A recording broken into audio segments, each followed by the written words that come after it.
UDFിലെ പൊട്ടിത്തെറികളെ കുറിച്ച് ധാരാളം വാർത്തകൾ നിങ്ങൾ ഇതിനകം തന്നെ കേട്ടിരിക്കും. ഒരുപാട് പൊട്ടിത്തെറികളാണ്. കെ സുധാകരനെതിരെ നുണ പ്രചരിപ്പിച്ച VD സതീശൻ ഇപ്പോൾ ആകെ വെട്ടിലായിരിക്കുകയാണ്. കെ സുധാകരൻ കണ്ണൂരിൽ മത്സരിക്കും, 110% മത്സരിക്കുമെന്ന് പറഞ്ഞിട്ട് ഒരു FB പോസ്റ്റ് ഇട്ടിരുന്നു. ആ FB പോസ്റ്റിനെ കുറിച്ച് കെ സുധാകരൻ അറിയില്ലെന്ന് തങ്ങളോട് പറഞ്ഞുവെന്നും VD സതീശൻ കെ സുധാകരനെ വിളിച്ചുവെന്നും ഒക്കെ കഴിഞ്ഞ ദിവസം മുൻപിളക്കി വലിയ വാർത്തയും ബ്രേക്കിംഗ് ന്യൂസും ഒക്കെ ആയിരുന്നു. എന്നാൽ തൊട്ടു പിന്നാലെ വരുന്നു കെ സുധാകരന്റെ വെളിപ്പെടുത്തൽ. VD സതീശൻ തന്നെ വിളിച്ചിട്ടില്ല, ആ ഫേസ്ബുക്ക് കുറിപ്പ് എഴുതിയത് താൻ തന്നെയാണ്, താൻ കണ്ണൂർ മണ്ഡലത്തിൽ മത്സരിച്ചിരിക്കും. ഇതാണ് ഈ തന്നെ താനുമായി സമവായ ചർച്ചയ്ക്ക് നേതാക്കൾ തയ്യാറാകുമെന്നാണ് തന്റെ പ്രതീക്ഷയെന്നും കെ സുധാകരൻ. ഇത് UDFിലെ ഒന്നാം പൊട്ടിത്തെറി. അടുത്ത രണ്ടാമത്തെ പൊട്ടിത്തെറി മുസ്ലിം ലീഗുമായിട്ടാണ്. മുസ്ലിം ലീഗ് UDF ബന്ധം ഉപേക്ഷിച്ച് പോകാൻ ഒരുങ്ങിയ പാർട്ടിയാണെന്നും കക്ഷിയാണെന്നും മുസ്ലിം ലീഗിനോട് തനിക്ക് മുസ്ലിം ലീഗിനെ അങ്ങനെ കണ്ടിരുന്നുവെന്നും VD സതീശൻ പ്രഖ്യാപിച്ചു കളഞ്ഞു. VD സതീശൻ പറഞ്ഞത് UDFിലെ മുഖ്യ ഘടകകക്ഷിയായ മുസ്ലിം ലീഗിനെ കുറിച്ചാണ് എന്ന് ഓർമ്മ വേണം. 27 സീറ്റിൽ മത്സരിച്ചാൽ 25ലും ജയം കൊണ്ടുവരുന്ന പാർട്ടിയാണ് ലീഗ്. ആ ലീഗിനെയാണ് VD സതീശൻ തള്ളി പറഞ്ഞത്. ലീഗുകാർ ചുമ്മാ ഇരിക്കുമോ? ലീഗുകാർ പറഞ്ഞു VD സതീശൻ പറയുന്നതിനോട് നിങ്ങൾ VD സതീശനോട് തന്നെ ചോദിക്കണം. ഞങ്ങൾ UDF വിടാൻ തീരുമാനിച്ചിരുന്നുവെന്നോ, ഞങ്ങൾ അധിക സീറ്റ് ആവശ്യപ്പെട്ടുവെന്നോ, ഞങ്ങൾ ഉപമുഖ്യമന്ത്രി സ്ഥാനം ആവശ്യപ്പെട്ടുവെന്നോ ആരോപണം ഉണ്ടായാൽ UDFിന്റെ കൺവീനർ VD സതീശനാണ്. കൺവീനറോട് തന്നെ ചോദിക്കും, ഞങ്ങൾക്ക് മറുപടി ഇല്ലെന്നാണ്.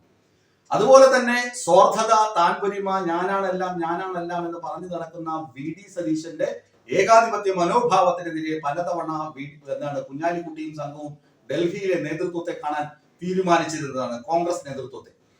പലപ്പോഴും VD സതീശന്റെ പ്രവർത്തനങ്ങൾക്ക് മുസ്ലിം ലീഗിന് സംതൃപ്തി ഇല്ലാത്തത് മറ്റൊന്നും കൊണ്ടല്ല, ഞാനാണെല്ലാം എല്ലാം ടീം UDF എന്ന VD സതീശൻ പ്രഖ്യാപിക്കുമെങ്കിലും ഞാനാണ് ആ എട്ടുകാലി മമ്മൂഞ്ഞ് എന്ന് പറഞ്ഞ് നടക്കുന്ന VD സതീശനെ കുഞ്ഞാലിക്കുട്ടി ഉൾപ്പെടെയുള്ള ഒരു മനുഷ്യനും അംഗീകരിക്കുന്നില്ല. അപ്പൊ VD സതീശന്റെ ഈ പ്രവർത്തനങ്ങൾ അല്ലെങ്കിൽ മുസ്ലിം ലീഗിനെതിരെയുള്ള ഈ കടന്നാക്രമണത്തെ ലീഗ് പ്രതിരോധിച്ചത് VD സതീശനോട് തന്നെ ചോദിക്കുക എന്നാണ്. VD സതീശന്റെ ഇത്തരത്തിലുള്ള നടപടികളെ ലീഗ് അംഗീകരിക്കുന്നില്ല. ഇതാണ് രണ്ടാമത്തെ പൊട്ടിത്തെറി. കേരള കോൺഗ്രസ് ജോസഫ് ഗ്രൂപ്പ് അവര് പരമ്പരാഗതമായി മത്സരിച്ചു വരുന്ന ചില സീറ്റുകളിൽ, പ്രത്യേകിച്ച് ഇടുക്കി ജില്ലയിലെ സീറ്റുകളിൽ കോൺഗ്രസ് അവകാശവാദം ഉന്നയിക്കുകയും കോൺഗ്രസിന് ആ സീറ്റ് വേണമെന്ന് പറയുകയും ചെയ്തപ്പോൾ PJ ജോസഫ് എന്ന് പറഞ്ഞു, ഇല്ല, അങ്ങനെ ഒരിക്കലുമില്ല, ഞങ്ങൾ സ്വന്തം സ്ഥാനാർത്ഥിയെ നിർത്തി അവിടെ മത്സരിപ്പിക്കും, മുന്നണിയൊക്കെ ഒരു വഴിയെ നടക്കും, പക്ഷേ ഞങ്ങളുടെ സ്ഥാനാർത്ഥിയെ അവിടെ നിർത്തി മത്സരിപ്പിക്കുമെന്ന് PJ ജോസഫ് പറഞ്ഞു. പാവം PJ ജോസഫിനെ കൊണ്ടുപോലും മുന്നണിക്കെതിരെ സംസാരിപ്പിക്കുവാൻ, വാളോങ്ങാൻ വേണ്ടി അവസരം ഒരുക്കി കൊടുത്തതിന്റെ പ്രധാന വ്യക്തിയും പ്രധാന കാരണക്കാരനും VD സതീശനാണ്. ഇന്ത്യ മുന്നണി എന്നൊക്കെ പറഞ്ഞു നടക്കുമെങ്കിലും ഞങ്ങൾ UDF ആണെന്നൊക്കെ കേരളത്തിൽ പറയുമെങ്കിലും എപ്പോഴും കോൺഗ്രസിന് ഉത്തരേന്ത്യയിൽ കാണിച്ചതുപോലെയുള്ള ഈ ഒരു നയമില്ലാത്ത പ്രവൃത്തി ഉണ്ടല്ലോ. ഹരിയാനയിലും അതുപോലെ തന്നെ ബീഹാറിലുമൊക്കെ UDF എന്ത് കാണിച്ചു, UPയിലുമൊക്കെ ഇന്ത്യ സഖ്യം എന്താണ് കാണിച്ചത്?